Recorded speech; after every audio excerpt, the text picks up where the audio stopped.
Well, of course, Easter now just a few days away, and we know for many families that means a beautiful Easter brunch and perhaps a mimosa bar. And we've got Phil Scharfstein here with us from One Stop Wines and Spirits to sort of show us the different options when you're setting one up. And Phil, great to have you back on the show. Thank you very much for asking me today. And I love mimosas, you know that. I love champagne.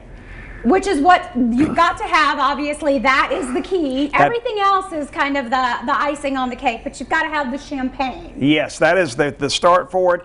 You know, this has been a tradition, whether, you know, we've talked about it over the past through Christmas and Easter when we go to my mother's house, walk in the door, there's going to be a glass of champagne, there's going to be the Mimosa Bar for us, and then we kind of then fade into rosés for our brunch.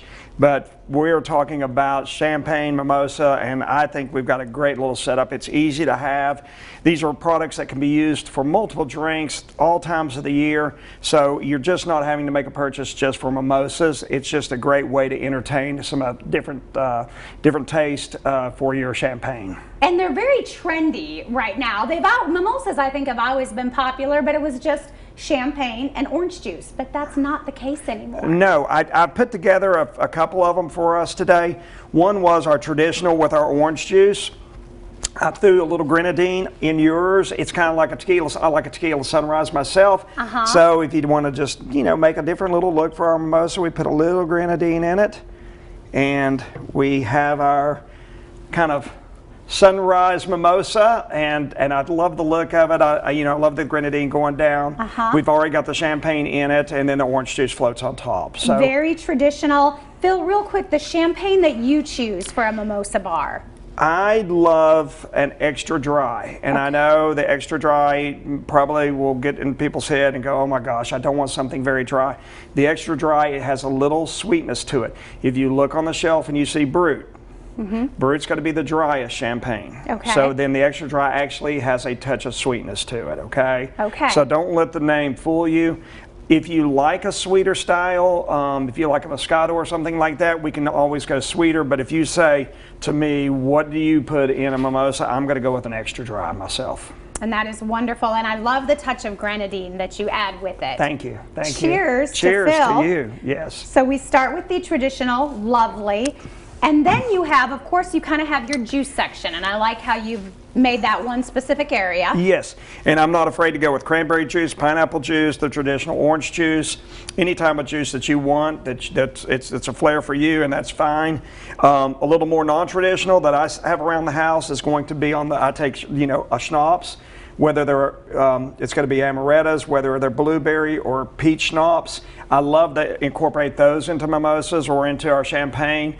Like for one, I've put the little peach tree schnapps in the second one here. Color change really hasn't changed, but it just gives you that bright, crisp peach flavor, especially in the spring. I love it. Even if you want to put a little orange juice touch into it. Pineapple juice, still a great little mixture right there. Okay, you give that one a try, and that's why I like the Mimosa Bar, because everybody can kind of make their own, add their little juice, the touch of peach. What did you think of that? I love it. I mean, I really dig that. So that's right up my alley. And that's the peach, and then you did the amaretto for me because I said I've seen the fruity, but I've not seen the amaretto. That is correct. The amaretto, I have one sparkling wine that I can get in that has a little amaretto, hint of amaretto to it, and I've always enjoyed it, but it's hard to get in, so you can make your own. Just use whatever amaretto that you would like. I just have the Kuiper in front of us this morning, but I'm sure you're welcome to use whatever you have in your bar, or you can Di Serrano or anything of that nature to do it. So, and then once again, it does have a little color change to it, but I think another nice way to have your bar set up and let your company enjoy what they would like. Okay, I have to say this was the first time I've ever tried this. This might be my new favorite. It's the nutty flavor. It's delicious. I really love it. So yeah, I've had all these before, and I think it's I think you asking about it, I think it brings an opportunity to have a different. Not everybody loves champagne, and we get into that situation. I think that we've talked before about, hey, maybe it's a little dry. Maybe someone did grab a bottle of Brut. They kind of taste it and go, woo, man, that's a little. A little acidic, a little dry for me, but the bar setup, you can lighten it up, give a little sweetness to it, and everybody's pleased. And it just creates just something fun, something different. Totally You can agree. add your fruit and all your little festive napkins, and you've got a family brunch that people are going to talk about. Yes, yes. The ladies always add that touch, right? The ladies, yes, you can tell I don't, but the ladies do.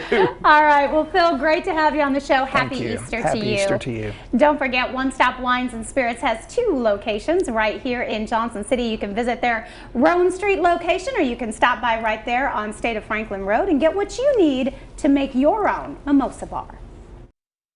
The preceding portion of Daytime Tri-Cities was sponsored by